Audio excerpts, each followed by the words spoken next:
Have you ever tried to meditate but got distracted by sounds?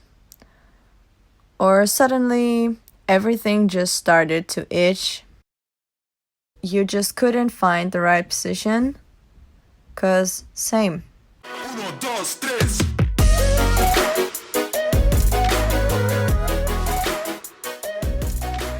Hey guys, it's Laura. Welcome back to my channel. Today we're going to talk about meditation. After watching this video, you will know what you did wrong so far and why you struggled with meditating and what you have to do to change that. I want to help you to become a master at meditation, even though I'm not a master at meditation yet, because I'm still practicing it and I'm still applying this and it takes time, which is the first thing I want to say. And I really want to, underline that you have to be patient.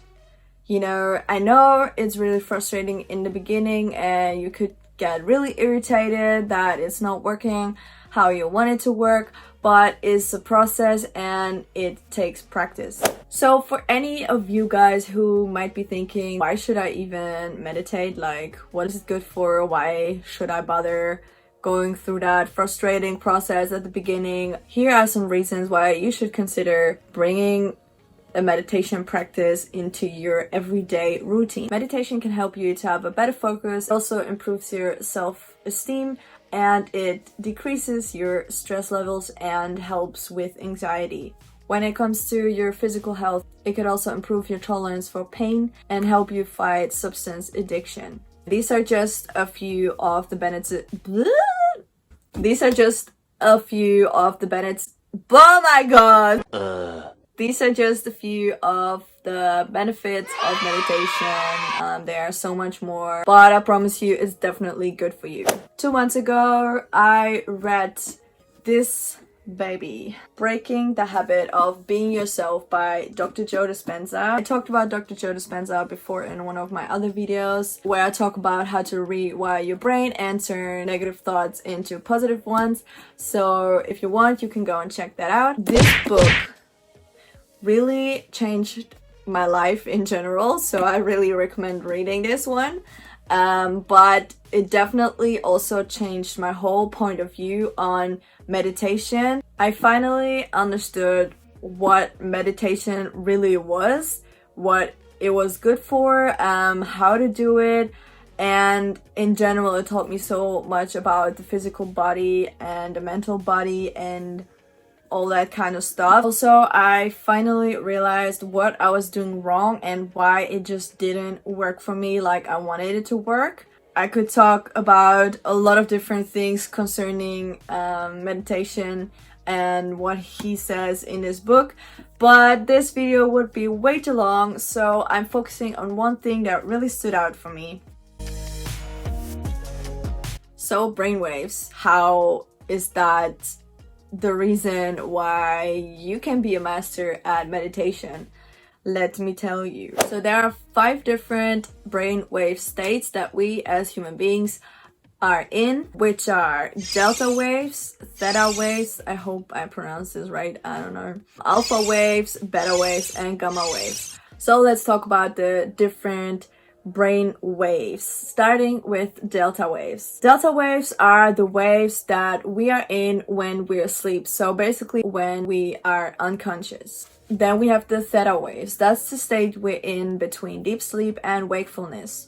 So it's really the bridge between unconsciousness and consciousness. Next up, we have alpha waves. Alpha waves is the state we're in when we are being really creative and imaginative. So if we're kind of really focused on one thing, so for example, you are drawing, you're just sitting at your desk and you're like totally in the zone and you really completely forget about time and the environment, and that would be an alpha state. Then we have the beta waves, which is the state that you and me are in right now. So it's really the state of the conscious thought, being awake, thinking, deciding, connecting your inner and your outer world and analyzing and all that kind of stuff. Last but not least, gamma waves. Those are the highest frequencies recorded and are seen in elevated states of consciousness. So if you're, if you're really grateful, if you're full of joy and love and kindness.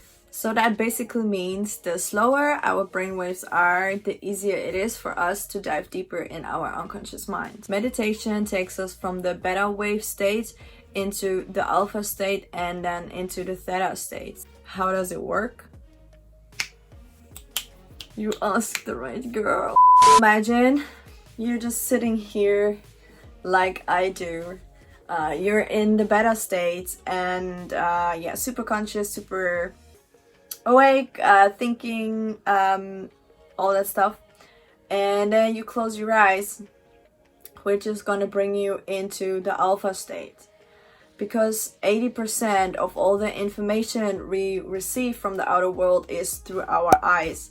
So if we close our eyes, 80% of all the information we receive is gone. That means that we have less to think about, we have less to be distracted by, and it's easier for us to lose track of time and forget about our environment. Like I said before, the alpha state is the really creative and imaginative state, and you focus on that one thing and you forget everything around you. And that's kind of what happens as well if you close your eyes and you just sit there and then you start focusing on your breathing, for example. So your brainwave state will naturally slow down to the alpha state because you're just focusing on that one thing. With practice, after a while, you'll be able to even go slower into the theta state, which is again the state between sleep and wakefulness. To make your beginning easier, or in general to help you get into that theta state, the trick is to meditate when you're already close to that theta state. So the best times to meditate is before going to sleep or after you just woke up. Like that, it'll be easier and just less frustrating for you because you're already in that relaxed and calm state. Try to schedule that 1 hour before you go to sleep or 1 hour after you wake up and devote that hour to your meditation. After some practice, you will be able to dive deeper into your conscious mind and also quicker and easier. I did this myself because I usually just meditated randomly whenever, and that was usually just some time during the day when I was in that beta wave state. I was easily distracted. I couldn't focus on my breathing. It was just so hard for me to get into that calm state and to actually get what meditation is about and where I'm actually heading with it. I tried both after waking up and before going to sleep. For me personally, it works best to do it before going to sleep because then my body is really relaxed and my body is not that quick anymore to fight against that and, kind of keep me distracted. But that could be different for you, of course. So I would suggest to try out both times, but definitely try this out. And if you did, please leave me a comment, leave me a DM on Instagram. Let me know if it helped you in any way. I really just hope that I could help you by sharing this because it really helped me. And yes, I will see you next time. Bye guys.